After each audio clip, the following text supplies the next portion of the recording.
A trilha do Osocoso. Os moradores mais antigos da região dos Montes Apalaches sempre diziam que a floresta tinha seus próprios pulmões. À noite, quando o vento atravessava as árvores tortas, parecia que algo respirava ali. Algo que não precisava de luz nem de gente e que ficava inquieto quando passos estranhos invadiam seu território. Foi nesse cenário que Lena Morris, estudante de antropologia e caçadora de lendas folclóricas, decidiu começar sua pesquisa para a universidade. Ela havia crescido ouvindo boatos sobre a trilha do Osocoso, uma picada estreita e quase apagada no interior da mata, onde pessoas desapareciam, onde sons vinham de dentro do chão e onde, segundo os locais, a floresta mudava de lugar quando queria esconder alguém. Lena não acreditava em nada sobrenatural, mas sabia que cada mito carregava um fundo de verdade, um evento, um trauma, algo que deu origem ao medo. Ela só precisava encontrar esse algo. O vilarejo mais próximo da trilha era composto de meia dúzia de casas de madeira que pareciam abandonadas mesmo quando havia luz dentro. Quem recepcionou Lena foi um senhor de barba branca, olhos acinzentados e postura torta. Chamava-se Ephraim Cutter. Você não devia ter vindo sozinha, ele disse sem nem cumprimentá-la. Estou acostumada a trilhas, Lena respondeu, forçando um sorriso. Na Apalache, a trilha é que se acostuma com você, ou não. Ele a levou até a tensão onde ela ficaria. O quarto tinha cheiro de madeira úmida e as paredes eram tão finas que o vento parecia atravessá-las. A trilha do Osocoso começa atrás da Colina Velha. Não siga além da Pedra Branca. Por quê? Ephraim suspirou fundo, encarando o chão. Porque depois dali, o caminho pertence a outra coisa. Lena anotou tudo no caderno, mas estava tão ansiosa pela pesquisa que não deu muita atenção ao medo genuíno no rosto do velho. Durou pouco. Naquela primeira madrugada, Lena ouviu batidas lentas na janela do quarto. 3 toques. Depois, mais 3. E então um arranhado leve, como se alguém passasse unhas na madeira. Ela abriu a cortina e a escuridão pareceu recuar, como se a luz da lua estivesse sendo engolida por algo. No canto inferior da janela havia marcas. 4 riscos longos, feitos de cima para baixo. Marcas de garras.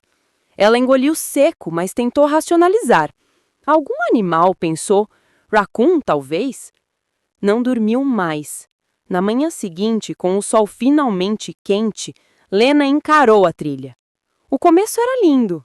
Árvores altas, sombras leves, cheiro de musgo. Ela caminhou por horas, até alcançar um ponto onde o ar mudou. Era como se estivesse entrando em uma casa. O vento parou.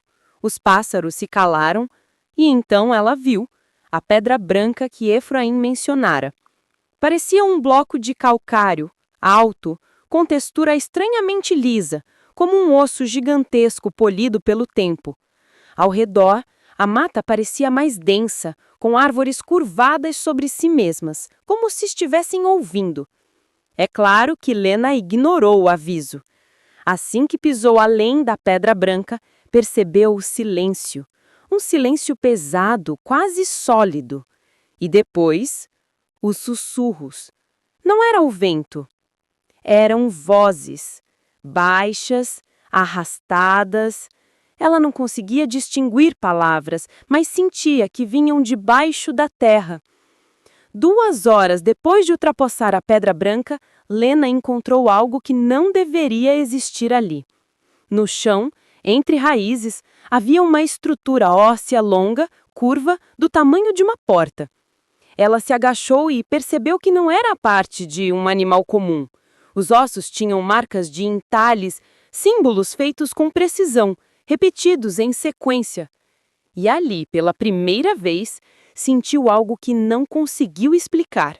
A impressão nítida de que estava sendo observada.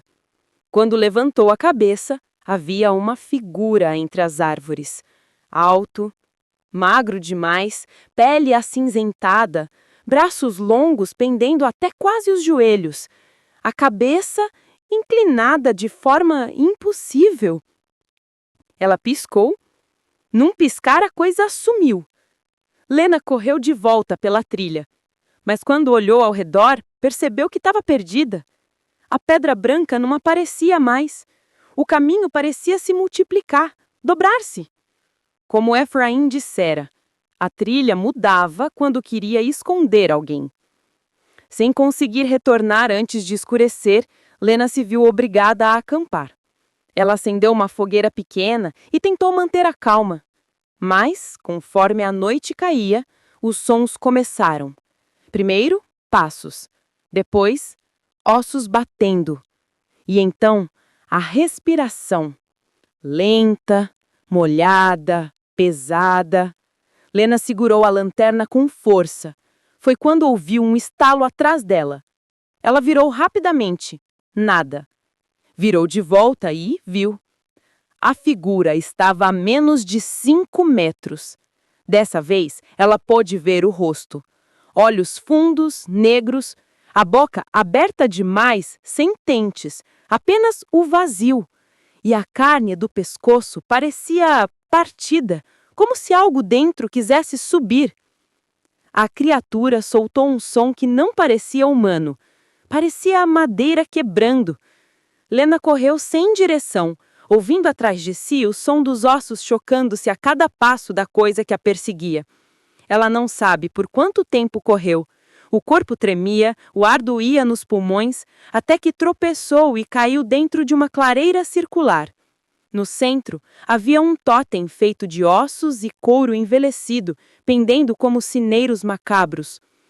Os sussurros voltaram, agora altos, e entre eles uma frase repetida: "Devolva o que é nosso."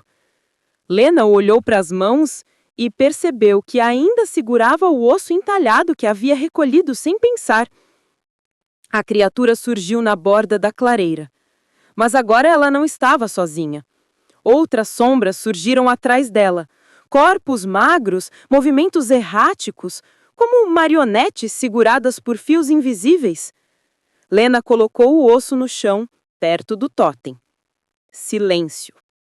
A criatura inclinou a cabeça, deu um passo para trás e desapareceu na escuridão. Os outros fizeram o mesmo. Com o coração ainda suplicando por normalidade, Lena correu. E então viu, como um milagre, a pedra branca. Ao cruzá-la, tudo voltou ao normal. Pássaros, vento, vida. Ela voltou ao vilarejo ao amanhecer. Efraim estava parado na varanda, como se soubesse que ela surgiria daquele jeito. Tremida, suja, assustada. "Você mexeu onde não devia." "O que eram aquelas coisas?" Lena perguntou com a voz falhada. Efraim respirou fundo. "Não coisas. Gente. Ou o que restou deles." Ele apontou para a floresta. "Aqui, antes dos colonos, havia um povo antigo. Dizem que eram guardiães que cuidavam do que a terra escondia, algo que nunca deveria ser tocado. Quando o último deles morreu, a floresta não perdoou." Lena ainda tremia. "E o que querem?" "Que os vivos fiquem na parte dos vivos, e que os mortos tenham paz na parte deles." Lena nunca contou a história completa para a universidade. Escreveu só que a trilha do Ossocosso era perigosa e instável, propensa à desorientação. Deixou de lado os ossos, os sussurros, as criaturas. Mas às vezes, especialmente nas noites de vento fraco, ela acordava com 3 batidas leves na janela. E sempre, havia 4 riscos longos na madeira.